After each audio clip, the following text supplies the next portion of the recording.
Assalamualaikum warahmatullahi wabarakatuh. Apa kabar anak-anak? Semoga kalian selalu dalam lindungan Allah Subhanahu wa Ta'ala dan terhindar dari pandemi COVID-19. Pada pertemuan hari ini kita akan membahas akhir pemerintahan Orde Baru. Akhir pemerintahan Orde Baru, kita akan bahas mengenai dampak pemerintahan Orde Baru, meliputi bidang politik dan bidang ekonomi. Bidang politik, penyimpangan prinsip demokrasi karena Presiden Soeharto menjadi penguasa tunggal.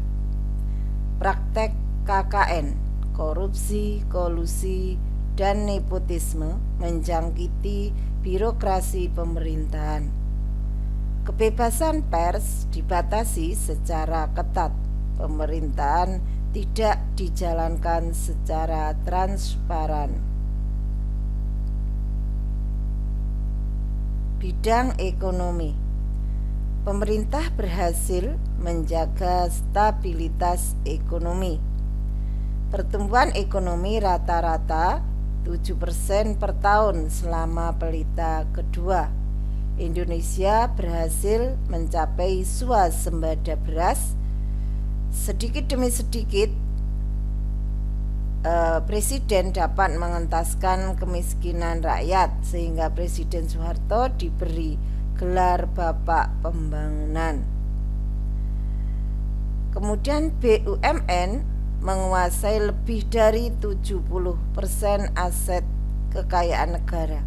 Hal ini merupakan penyimpangan dari UUD 1945 pasal 33. Ini termasuk yang negatif anak-anak, sementara 1, 2, 3, 4 ini yang positif, dampak yang positif. Pergolakan akhir masa Orde Baru, yaitu terjadi krisis multidimensional. Kemudian karena adanya krisis muncul tuntutan reformasi. Kemudian gerakan reformasi. Dengan adanya gerakan reformasi, akhirnya pada ujungnya terjadi pengunduran diri Presiden Soeharto. Krisis multidimensional, jadi artinya multi itu banyak, dimensi itu bidang. Jadi terjadi krisis di berbagai bidang. Antara lain krisis di bidang ekonomi pada tahun 1977, yaitu melemahnya nilai tukar rupiah terhadap dolar Amerika Serikat. Hutang luar negeri Indonesia mencapai 137 miliar dolar Amerika. Sembako atau 9 kebutuhan pokok di pasaran semakin menipis. Macetnya dunia usaha hingga banyak investor asing yang menarik investasinya dari Indonesia karena adanya krisis ekonomi yang dikenal dengan krismon. Krisis sosial, meningkatnya tindak kriminal, terjadi kerusuhan dan penjaraan, serta meningkatnya kecemburuan sosial. Krisis politik, munculnya dualisme dalam tubuh Partai Demokrasi Perjuangan. Kemenangan mutlak Golkar pada pemilu 1997 serta pelantikan Soeharto sebagai presiden untuk ke-7 kalinya. Krisis hukum, adanya intervensi terhadap pejabat kehakiman. Hukum dijadikan alat pembenaran penguasa hingga maraknya rekayasa dalam proses peradilan.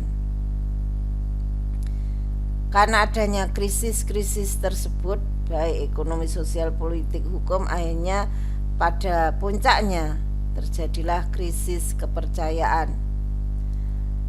Hal itu karena ketidakmampuan pemerintah dalam membangun kehidupan politik yang demokratis dan menegakkan supremasi hukum serta kebijakan yang tidak berpihak pada rakyat kebanyakan.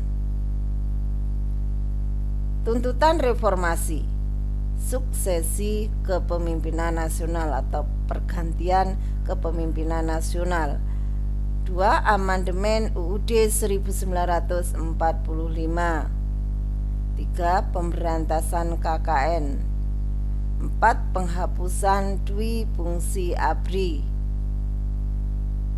5. Penegakan supremasi hukum. 6. Pelaksanaan otonomi daerah. Gerakan reformasi mahasiswa. Jadi karena yang menjadi ujung tombaknya adalah mahasiswa, maka gerakan reformasi yang terjadi di Indonesia itu disebut dengan gerakan reformasi mahasiswa. Terjadi di berbagai daerah. Di Jakarta, aksi pertama dilakukan oleh mahasiswa Universitas Indonesia pada Kamis 19 Februari 1998. Aksi mahasiswa di Jakarta juga dilakukan mahasiswa Universitas Trisakti di Yogyakarta. Aksi mahasiswa Yogyakarta awalnya dilakukan dengan membuat tenda-tenda keprihatinan. 5 Mei 1998, mahasiswa Universitas Gadjah Mada mulai bergerak menyampaikan protes.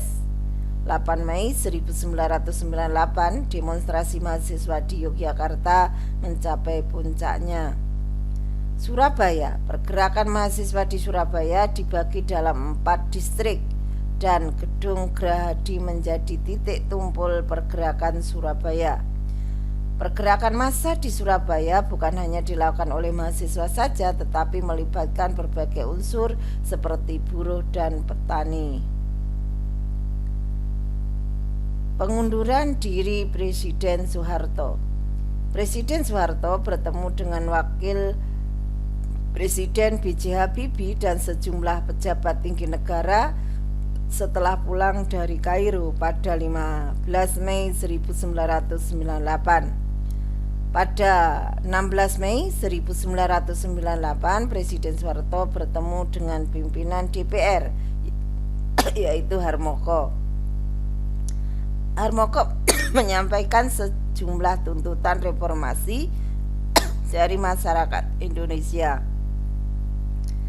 Pada 21 Mei 1998, Presiden Soeharto membacakan pidato pengunduran dirinya di Istana Negara,